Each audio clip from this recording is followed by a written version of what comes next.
So today we're going to go through the steps involved to grade a folder and show you all the tools that you need to get to that result. So we'll start in the beginning and just walk you through the process. What triggers this is you hit the PTL hits the last day on job button. When they hit that button, we'll get an email here that asks us for the following information.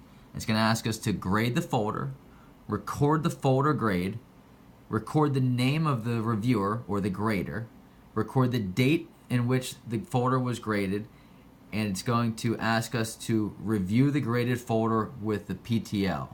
And after all that's done, if it needs revised, it's asking you to revise and resubmit it, and then let the estimating department know. So we're going to go.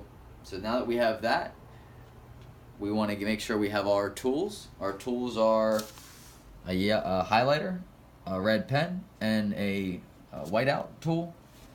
Then we also have the estimation preparation sheet. This is for water, but we could use it for structure cleaning as well. The next tool we have is our complete water or our complete structure cleaning folder. Now, keep in mind that this is to be used as a tool while you're looking at the folder itself. The reason for that is if we have a scope sheet in front of us with a giant list of stuff, but we only have a scope sheet with a small list of things in due forms, there's a chance that we may miss things. So this is kind of like a cheat sheet to trigger things in our mind to look for that may be missing.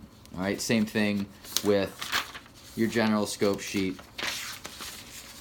or your equipment logs and the like. The next tool that we're going to need is the actual folder. So this is a water folder, but again, it could be for structure cleaning as well. And you can see that this is a job that was completed, and it's the folder in its entirety. So it's got the general scope sheet, the scope sheets, the equipment logs, psychrometrics, the whole 9 yards are in there. All right. So now that we have all that, the way that you would grade this is you would fill this estimation preparation sheet out on the top and then just work top to bottom. And remember, when you're going through the photo section, you're concentrating on the actual photos. You don't want to get caught looking at a photo going, that's not how the equipment should be placed. That's not what that section's for.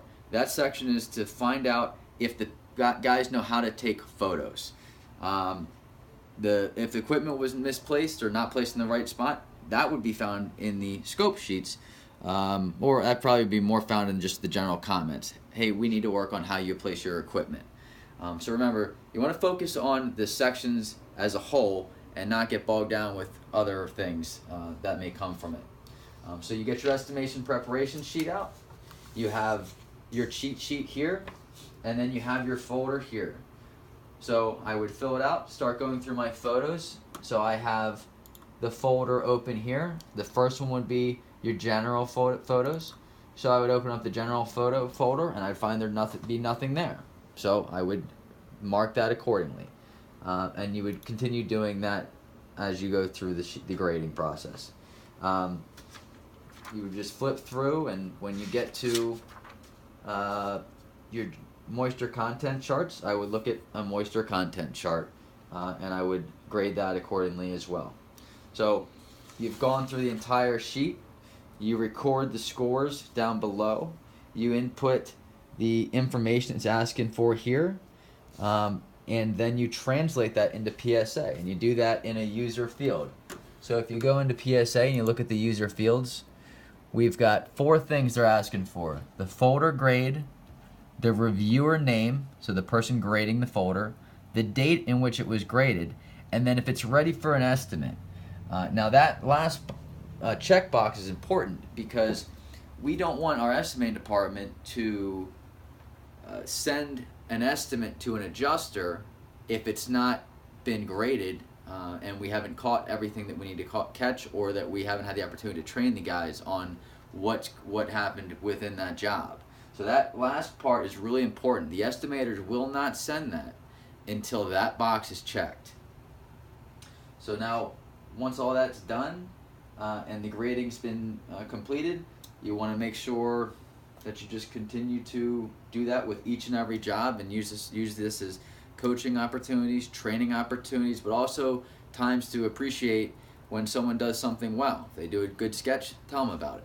So that's the grading process. More info to come in the future.